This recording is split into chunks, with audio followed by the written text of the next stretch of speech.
The weeks that followed Daniel's bold act were surreal. He became a figure of intrigue among both humans and Varelians. The aliens, once distant and cold, now approached him with caution but also curiosity. Their leaders, who had dismissed humanity as insignificant, seemed shaken by the discovery of a shared linguistic past. It was as though Daniel had unlocked a door to a forgotten chapter of their history, one they didn't even realize they had lost. Daniel was brought into their central hub, a massive structure that pulsed with a soft blue light, standing like a monolith in the heart of the city. Inside, Varelian scholars, tall, silver figures with glowing eyes, gathered around him. They displayed ancient symbols on holographic screens, some familiar, others alien. Daniel worked tirelessly to decipher them, connecting their meanings to the Proto-Indo-European roots he had spent decades reconstructing. The more they worked together, the clearer it became. The Varelians' ancestors had once shared a common linguistic foundation with ancient humanity. Whether through ancient migration, forgotten contact, or some deeper mystery of the universe, their histories were intertwined.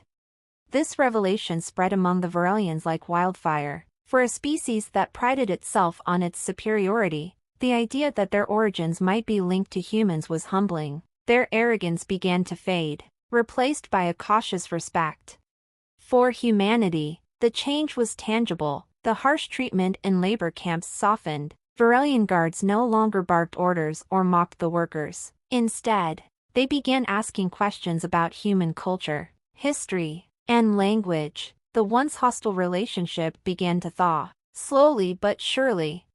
Daniel, though overwhelmed by the attention, stayed focused on his work. He saw this as more than just a linguistic puzzle, it was a chance to reshape the future. He began teaching both humans and Varelians the reconstructed language, creating a bridge between the two species. He believed that understanding their shared past could pave the way for a more cooperative future.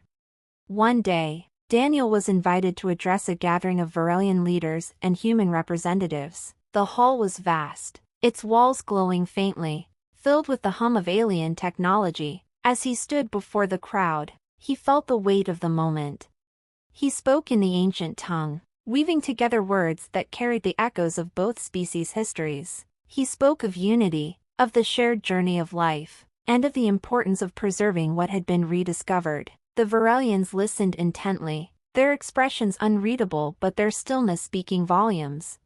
When he finished, there was silence. Then, one by one, the Varelians raised their hands in a gesture of respect, a custom Daniel had learned during his time with them. The human representatives followed, their faces filled with hope. That day marked a turning point. The Varelians began to see Earth not as a resource to be exploited but as a partner in their journey. They shared their technology with humanity, helping to rebuild the cities they had destroyed. Humans, in turn, taught them about the rich tapestry of Earth's cultures and histories, which the Varelians found endlessly fascinating. Daniel lived to see the fruits of his work. The world, though forever changed by the invasion, found a new balance. Humanity was no longer alone in the universe, and the Varelians, once conquerors, became allies. When Daniel passed away many years later, his legacy endured. His notebooks, filled with the words of the lost tongue, were preserved in both human and Varelian archives. His story was taught to future generations as a reminder of the power of history, language, and the human spirit. And so, the laughter stopped, not because humanity had risen up in violence, but because they had spoken with the voice of their ancestors, a voice so ancient and profound that even the conquerors had to listen.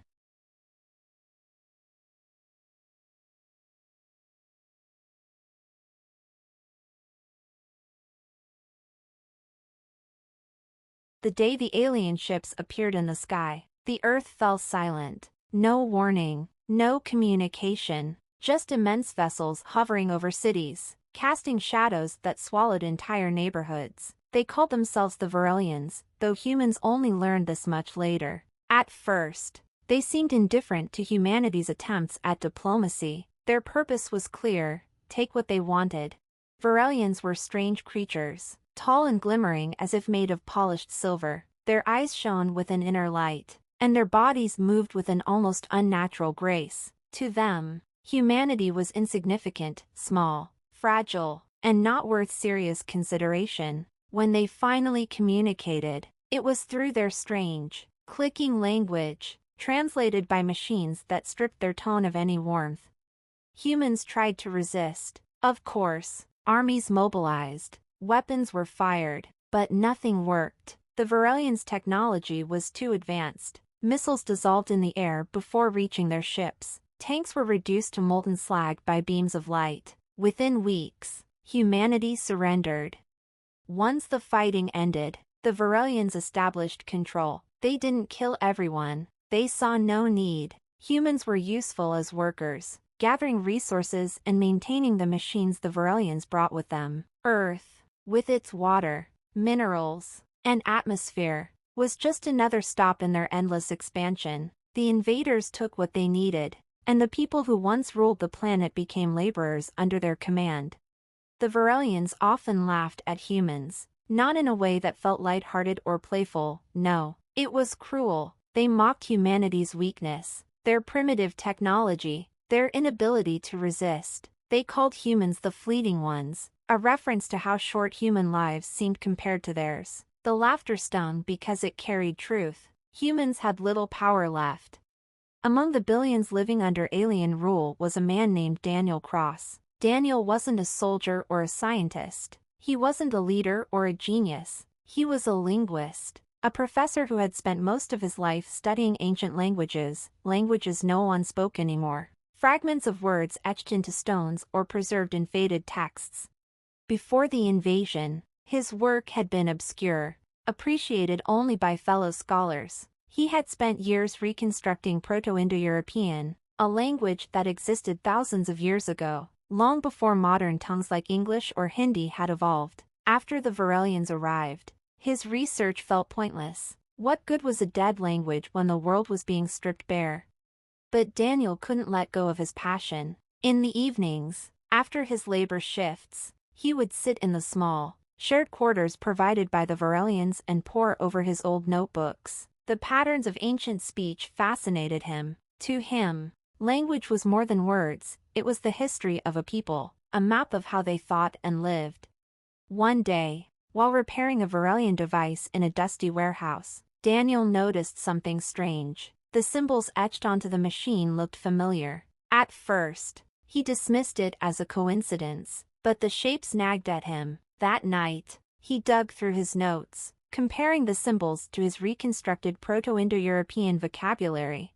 The resemblance was undeniable. The symbols matched certain words he had pieced together, ancient words for earth, light, and life. His heart raced as he realized what this might mean. The Varelian language, the sounds they spoke, the symbols they used, had roots in the same ancient tongue he had spent his life studying. It was a connection so profound that it almost felt impossible. Were the Varelians descendants of ancient humans? Or had their ancestors once crossed paths with humanity, long before recorded history? Daniel didn't know, but he understood the significance. Over the next few weeks, Daniel worked in secret, reconstructing phrases and sentences using both Varelian symbols and Proto-Indo-European roots. Slowly, he began to piece together a way to speak to them, not in their current language, but in the one buried deep in their past. Then came the day when everything changed. The Varelians had gathered a group of humans in a central square, a routine event where orders were issued and punishments for disobedience were carried out. The air was tense, heavy with fear and anger. The Varelian commander, towering over the crowd, began to speak, their translator turning their harsh clicks into cold commands. Daniel stepped forward, the crowd gasped, and even the Varelians turned to look. Without hesitation, Daniel began to speak. His voice was steady, carrying words that hadn't been heard for millennia. The ancient tongue flowed from his lips, each sound precise, each phrase deliberate. The effect was immediate. The Varelian commander froze, their glowing eyes fixed on Daniel. The laughter, the mocking that had become so common, stopped. The crowd held its breath as the alien's shimmering skin rippled, a sign of intense emotion among their kind. The commander responded, not in their usual language, but in the same ancient tongue Daniel had spoken. Their voice trembled, as though they were recalling something long forgotten. From that moment, everything shifted. The Varelians, who had seen humans as little more than pests, began to treat them differently. They sought out Daniel, asking him to teach them the language he had rediscovered. Through this shared history, the dynamic between the two species began to change. The Varelians no longer laughed at humanity, they listened, and in that listening, a new future began to take shape, one built not on domination, but on understanding.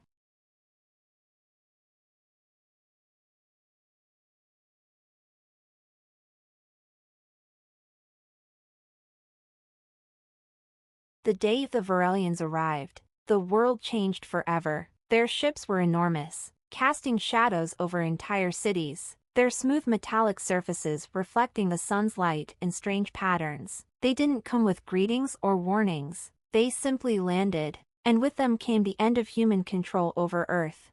The Varelians were unlike anything humans had imagined when they thought about life beyond their planet. Their bodies were tall and angular, their skin gleaming like liquid metal. Their eyes glowed faintly, and their movements were both graceful and alien. From the moment they stepped onto the planet, it was clear they didn't see humans as equals. They didn't speak at first. Instead, they let their machines do the talking. Massive drones descended from their ships, extracting minerals from the ground, siphoning water from lakes, and dismantling human infrastructure as if it were made of paper. Attempts to fight back were futile. The Varelians' technology was beyond anything humanity could understand, let alone counter. Once the resistance collapsed, the Varelians began addressing humanity directly. Their voices were smooth but cold, their language a series of sharp, clipped sounds that no human could replicate. They communicated through translators, issuing commands that left no room for argument. Humans were to work under their rule, harvesting resources and maintaining their machines. Those who disobeyed were removed swiftly and without ceremony. At first, humans tried to adapt. They learned the Varelians' patterns, obeyed their orders, and avoided drawing attention to themselves. But over time, resentment grew. The Varelians didn't just dominate, they mocked. They referred to humans as the little ones, fragile beings who had achieved so little in the vast timeline of the universe. Their laughter echoed in the streets, a cruel reminder of humanity's helplessness. Among the humans was an aging scholar named Thomas Greaves. Before the invasion, Thomas had spent his life studying ancient languages. He had been fascinated by the roots of human speech, the way words evolved over millennia. His work had been niche, appreciated only by a small academic community, but it had been his passion. After the Varelians took over, Thomas's work seemed meaningless. He was assigned to a labor camp, spending his days repairing Varelian equipment and his nights in a cramped, shared room. But even in these conditions, he kept a small notebook, scribbling down fragments of the ancient languages he had once studied. One day, while repairing a Varelian device, Thomas noticed something unusual. The markings on the machine reminded him of symbols he had seen in his research. They weren't identical, but there were patterns, repeated shapes and sequences that felt eerily familiar. That night, Thomas dug through his notes, comparing the Varelian markings to the ancient Proto-Indo-European language he had spent decades reconstructing. The resemblance was uncanny. The symbols, when matched to his reconstructed language, formed words. They had meaning. Thomas's mind raced. If these markings shared roots with Proto-Indo-European, it meant there was a connection, however distant, between humanity and the Varelians. It was a link buried deep in the past, forgotten by both species. Over the following weeks, Thomas worked in secret, reconstructing sentences from the symbols he encountered on Varelian equipment. He practiced speaking them softly under his breath, shaping his words to match the patterns. It was risky. If the Varelians caught him, the punishment would be severe, but he couldn't stop. Then came the day everything changed. The Varelians had gathered a group of humans in the city square, their tall forms standing over the crowd like statues. One of their leaders was addressing the humans, speaking through a translator. The message was the same as always: humans were small, weak, and insignificant. The Varelians ruled because they were superior. Thomas stood at the edge of the crowd, clutching his notebook. His heart raced as he made a decision. Slowly, he stepped forward, his hands trembling. The crowd parted as he moved, their eyes wide with fear and confusion. Without hesitation, Thomas spoke. The words came haltingly at first, then with growing confidence, he spoke the reconstructed language, his voice carrying over the silent crowd. Each word was carefully chosen, the pronunciation precise. The effect was immediate. The Varelian leader froze, their glowing eyes fixed on Thomas. The crowd held its breath as the alien tilted its head, its shimmering skin rippling in a way that suggested shock or recognition. Thomas continued, his voice steady now. He didn't understand every word he was saying. The language was too old, too fragmented, but he knew enough to convey a message, a reminder of a shared past. The Varelian leader raised a hand, and the laughter that had once echoed through the streets stopped. For the first time, the Varelians were silent. In the days that followed, everything changed. The Varelians began treating humans differently, with something that resembled respect. Their scholars came to Thomas, eager to learn the language he had spoken. They admitted that their own records hinted at a forgotten past, one that Thomas's work had begun to uncover. Humanity was no longer just a defeated species. They were keepers of a history that the Varelians had lost. The laughter stopped, replaced by quiet conversations and tentative alliances. Thomas lived to see the beginning of a new era, one where humanity and the Varelians worked together, bound by a language older than the stars.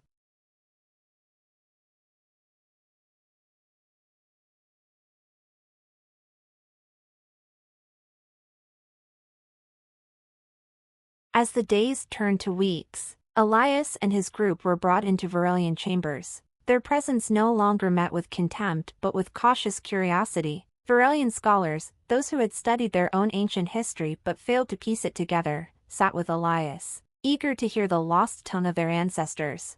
Elias explained his findings as best he could, using charts and fragments of reconstructed language. He showed how Proto-Indo-European seemed to mirror parts of their ancient records, and how both languages had evolved in vastly different directions. The Varelians listened intently, their shimmering faces unreadable, but their silence spoke volumes. What followed was nothing short of a revolution, not of violence, but of understanding. The Varelians, who had always seen themselves as superior, began to realize that their history was incomplete without humanity. The discovery that humans preserved echoes of their ancient tongue shifted their perspective. Elias became an unlikely figure of importance, a bridge between two worlds. He was no longer just a scholar. He was a symbol of humanity's resilience and intellect. The Varelians began to consult with him on cultural matters, seeking to understand how humanity had preserved a language that they themselves had lost to time. But it wasn't just language that changed the relationship. Humanity, once dismissed as insignificant, now held a piece of the Varelians' identity. The realization humbled the Varelians. Their conquests, their arrogance, it all seemed less justified in light of the shared past. In time, the exploitation of Earth's resources slowed. Varelian leaders negotiated new agreements with human representatives, allowing for collaboration instead of subjugation. The cities that had been destroyed were rebuilt, this time with Varelian technology shared openly. Elias lived to see a new era of coexistence. He watched as humans and Varelians worked side by side, building something neither could have achieved alone. The scars of the invasion didn't vanish, but they became a reminder of how close humanity had come to losing itself, and how it had found salvation in its roots.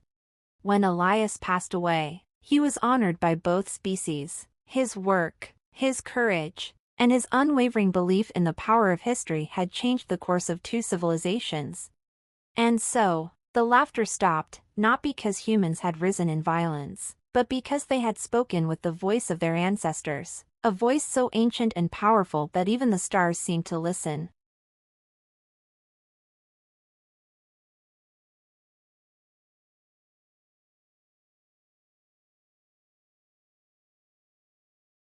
It began with silence. The aliens called themselves the Varelians, a proud race with shimmering skin that reflected light like polished metal. They were tall, with elongated faces that appeared both beautiful and unnerving. To them, humans were a curiosity, small, frail creatures who could do little more than scurry about on their blue planet, clinging to ancient technologies and primitive instincts.